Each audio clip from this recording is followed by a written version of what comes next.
Hello everyone. Hello dear aspirants.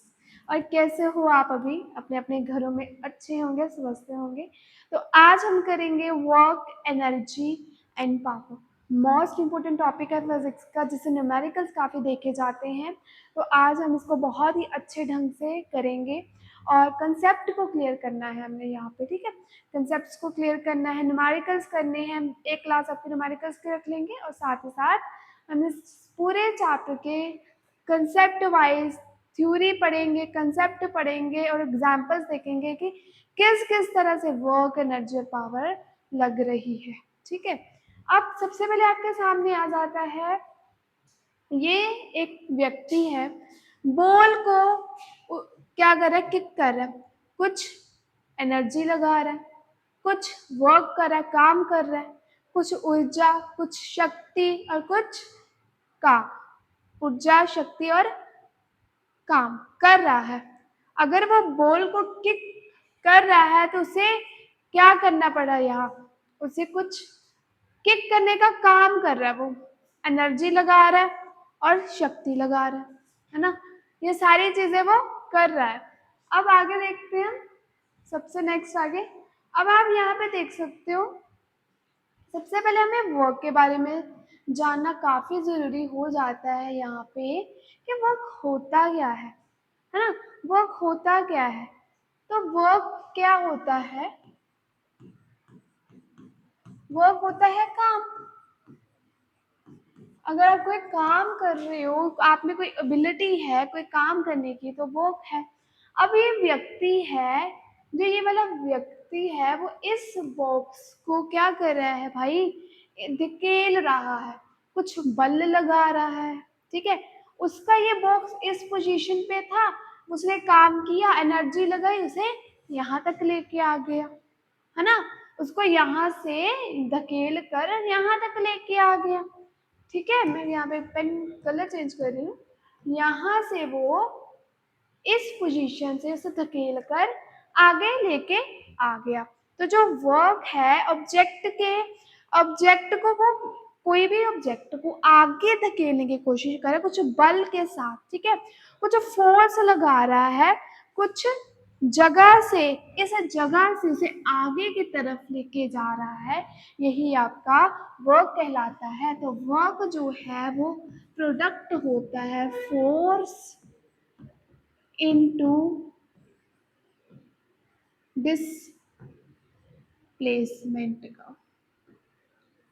ठीक है, work जो है वो प्रोडक्ट होता है किसका? फोर्स इनटू डिस्प्लेसमेंट का। क्या कर रहा है यहाँ पे ये व्यक्ति? आपको फिर से एक बार समझा देती हूँ मैं। क्या कर रहा है एक व्यक्ति कि, ठीक है, देखो कर क्या रहा है ये इंसान, ये अपनी बाजू से भाई लोग अपनी बाजू से इस ऑब्जेक्ट को, ये कोई ऑब्जेक्ट है ना, ये कोई ऑब्जेक्ट है, इस ऑब्जेक्ट को आगे की तरफ धकेल रहा है। यहाँ इसका जो बॉक्स है हमने लेट कर लिया, हमने मान लिया इस पोजीशन पे था, वो उसको आगे की तरफ ले गया, मतलब उसने जगह चेंज की है, सीधा जा रहा है, जगह चेंज कर रहा है, शॉर्टेस्ट पाथ ले रहा है, मतलब डिस्प्लेसमेंट। अगर उसका बल लगा रहा है, फोर्स हो गया। काम कर रहा ना, वो कोई काम कर रहा है, तो इसलिए हम यहाँ पे कह सकते हैं कि भाई जो वर्क है वो फोर्स इनटू डिस्प्लेसमेंट का क्या होता है? प्रोडक्ट होता है। ठीक है, प्रोडक्ट होता है। क्लियर हो गया सभी को? और आपको पता है इसको हम नैनोमीटर में भी लिखते हैं और इसकी एसआई यूनिट होती है जूल, और इसकी एसआई यूनिट हो जाती है यहाँ पे जूल। ठीक है, फोर्स इनटू डिस्प्लेसमेंट को हमने नैनोमीटर में लिखा, न्यूटन मीटर में। फोर्स आपको पता है, फोर्स आपको पता है। एक मिनट, इसको जरा रेज करके हम फिर से एक बारी बता देते हैं आपको साफ तरीके से। मैं समझ गई कि आपको यहाँ तक तो समझ आ गया है, मैं यहाँ पे समझ गई हूँ कि आपको यहाँ तक समझ आ गया है। मैंने बोला मैं इसमें लिखूंगी, इस बॉक्स में आपको समझ आएगा कि जो वर्क है, जो ये व्यक्ति काम कर रहा है, वो कुछ फोर्स के साथ और कुछ डिस्प्लेसमेंट के साथ कर रहा है। जो ऐसा वो यहाँ पे डिस्प्लेसमेंट है, ठीक है। जो ऐसा यहाँ पे समझो, जो ऐसा यहाँ पे वो क्या है, डिस्प्लेसमेंट है। ये जो इंसान है, ये व्यक्ति है, जो पर्सन है, पर्सन लिख देते हैं इस पे, ठीक है। ये जो पर्सन है क्या कर रहा है, काम कर रहा है जी, ठीक है, वर्क कर रहा है विथ फोर्स इनटू डिस्प्लेसमेंट के साथ, ठीक है। अब हमें पता है कि जो फोर्स है वो न्यूटन होती है और जो डिस्प्लेसमेंट है वो मीटर होती है। तो इससे न्यूटन मीटर बन गए और जो न्यूटन मीटर है जिसकी ऐसा यूनिट है वो हो गई जूल। जो क्या हो गई, जूल हो गई। क्लियर हो गया? कितने अच्छे से एग्जाम्पल को हमने समझा है। आई होप आपको यहाँ तक समझ आ गया होगा। आगे बढ़ेंगे, आगे बढ़ते हैं दोस्तों। अब उन्होंने बोला है, आगे उन्होंने बोला है यहाँ पे, देखो, अब ये एक लड़का है, ये क्या कर रहा है, इस पोजीशन से इस पोजीशन तक इस बॉक्स को लेके जा रहा है। इस पोजीशन से इस पोजीशन तक बॉक्स को लेके जा रहा है। अब हमने इसको रोक लिया, अब वो रुक गया इस पोजीशन पे, अपनी इस पोजीशन पे रुक गए और लेके कहाँ जा रहा था, यहाँ तक, इस पॉइंट तक लेके जा रहा था। क्लियर हो गया आपको? ठीक है। अब ये जो पर्सन है कुछ काम कर रहा है और जब ये बॉक्स इधर लेके जा रहा है तो कुछ यहाँ पे फोर्स लगा रहा है ना। और जब ये जो डिस्टेंस कवर कर रहा है, यहाँ पे जो इस बॉक्स को यहाँ तक लेके जाने का काम है, वो इसका डिस्प्लेसमेंट हो रही है। क्यों डिस्प्लेसमेंट हो रही है, कैसे डिस्प्लेसमेंट हो रही है, क्योंकि ये शॉर्टेस्ट पाथ ले रहा है, क्योंकि इसे बॉक्स को सिर्फ यहाँ तक पहुंचाने का काम करना है, ठीक है। उसने इस बॉक्स को सिर्फ यहाँ तक पहुंचाने का काम करना है, ठीक है। क्लियर हो गया? इसीलिए मैं बोली कि जो वर्क है वो आपका फोर्स इनटू डिस्प्लेसमेंट हो जाता है। ये वर्क है, ये आपका फोर्स लग रही है, ये आपका डिस्प्लेसमेंट हो जाता है। क्लियर हो गया? और आपकी जो फोर्स है वो न्यूटन और जो एस है वो मीटर, तो इसे हम जूल में लिख सकते हैं, ठीक है। बहुत इजी कंसेप्ट है, यहाँ तक आपको, मैं मानती हूँ कि आपको यहाँ तक तो समझ आ गया होगा। आगे बढ़ेंगे, आगे बढ़ेंगे अब हम।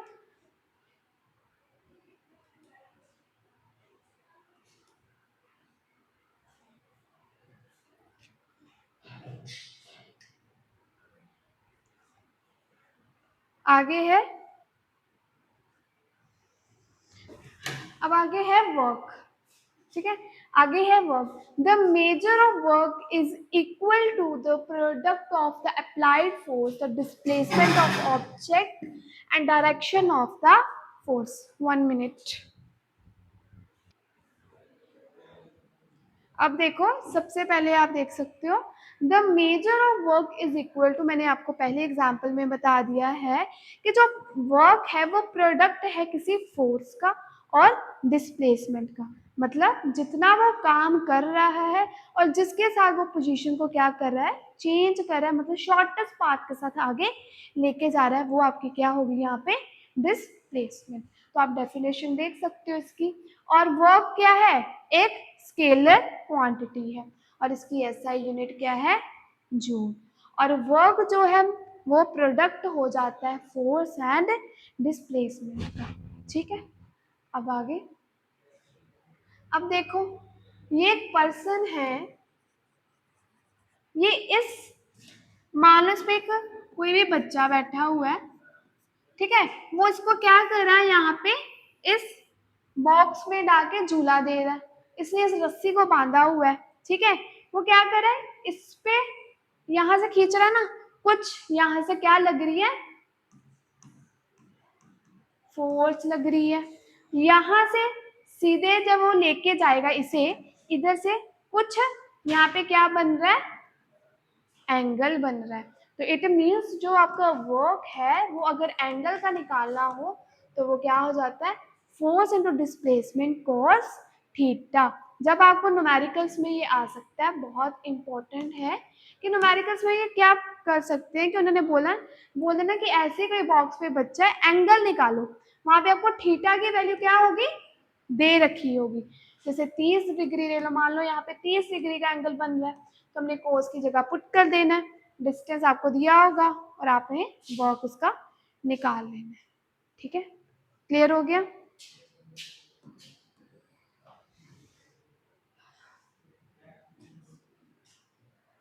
अब इस पे फिर से देख लेते हैं एक बारी। ये बॉक्स है, इस पे कोई भी बच्चा बैठा है या कोई नहीं बैठा, ये व्यक्ति क्या कर रहा है, ये व्यक्ति जो है, ये पर्सन है, वो क्या कर रहा है, इस बॉक्स को धकेलने की कोशिश कर रहा है अपनी तरफ, और उस पे इसमें कुछ लगाया होगा, कुछ रस्सी है, कुछ भी अगर उसने लगाया है, तो अगर वो इसे खींचेगा तो खींचने में क्या लगेगा, फोर्स लगेगी, बल लगेगा, है ना। तो वो उस फोर्स के साथ तुझे क्या कर रहा है, खींच रहा है। और जब ये स्ट्रेट पाथ में जा रहा है, कुछ ये क्या यहाँ पे क्या बन रहा है, यहाँ पे एंगल बन रहा है, वो क्या एंगल, हमें यहाँ पे थीटा मान लिया। अब न्यूमेरिकल्स में हमें कुछ भी दे सकते हैं, 45 डिग्री एंगल, 30 डिग्री एंगल, तो हम उसी के हिसाब से work equal to force into S cos theta की हेल्प से यहाँ पे क्या निकाल सकते हैं, एंगल निकाल सकते हैं। क्लियर हो गया। ठीक है, आगे बढ़ेंगे। उसके बाद अब आप देखो, अब अब आप काम करते हो, कुछ पॉजिटिव वर्क है, कुछ नेगेटिव वर्क हो रहा है, कुछ जीरो वर्क हो रहा है। ठीक है, अब ये कोई भी बंदा खड़ा है, यहाँ पे देखो कोई इंसान खड़ा है, वो क्या कर रहा है, बॉक्स उसने पकड़ा हुआ है। सबसे पहले उन्होंने बोला कि कौन सा वर्क कर रहा है ये, अगर लिफ्ट कर रहा है बॉक्स को तो सबसे पहले पॉजिटिव वर्क कर रहा है। ठीक है, उसकी फोर्स भी एक ही साइड है और डायरेक्शन भी किस साइड है, एक साइड है। अगर फोर्स भी एक साइड है, डायरेक्शन भी एक साइड है, तो यहाँ पे जो एंगल है वो कितना है, जीरो। ठीक है, तो ये कौन सा वर्क हो गया आपका, यहाँ पे पॉजिटिव वर्क डन। तो वो पॉजिटिव वर्क डन कर रहा है यहाँ पे। ठीक है, कि उसने उसने बॉक्स को उठाने की कोशिश की, उसका मेन मोटिव क्या, कि मेरे हाथ में ही रहे, नीचे की तरफ ना आ जाए। जब वो नीचे की तरफ, उसकी डायरेक्शन नीचे की, ड्यू टू ग्रेविटी की वजह से जो बॉक्स नीचे की तरफ चला गया, डायरेक्शन, अगर फोर्स ऊपर लग रही है, डायरेक्शन नीचे लग रही है, तो कौन सा वर्क डन हो रहा है यहाँ पे, नेगेटिव वर्क डन।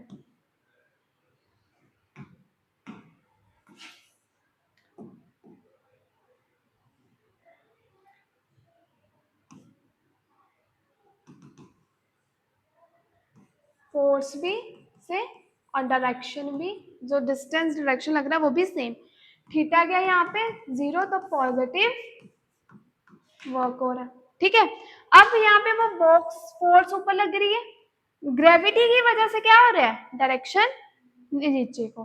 ठीक है, जो एस है, डिस्टेंस जो भी यहाँ पे लग रहा है वो क्या हो रहा है, नीचे को जा रहा है। तो यहाँ पे कौन सी, नेगेटिव वर्क डन, बिल्कुल स्ट्रेट पाथ बन रहा है, तो ये थीटा इस पे यहाँ पे क्या होगा, 180 डिग्री। तो ये आपका कौन सा वर्क डन हो रहा है, यहाँ पे नेगेटिव वर्क डन हो रहा है। ठीक है, यहाँ पे आपका नेगेटिव वर्क डन हो रहा है। तो सबसे पहले उन्होंने यही बोला कि man does positive work lifting box, mainly वो पॉजिटिव वर्क करना चाह रहा है पहले यहाँ पे, कि वो बॉक्स को क्या कर, अपने हाथों में क्या कर रहा है, लिफ्ट कर रहा है। मतलब उसे, उसका मेन मोटिव यही है कि पहले उसने बॉक्स को अच्छे से पकड़ना है।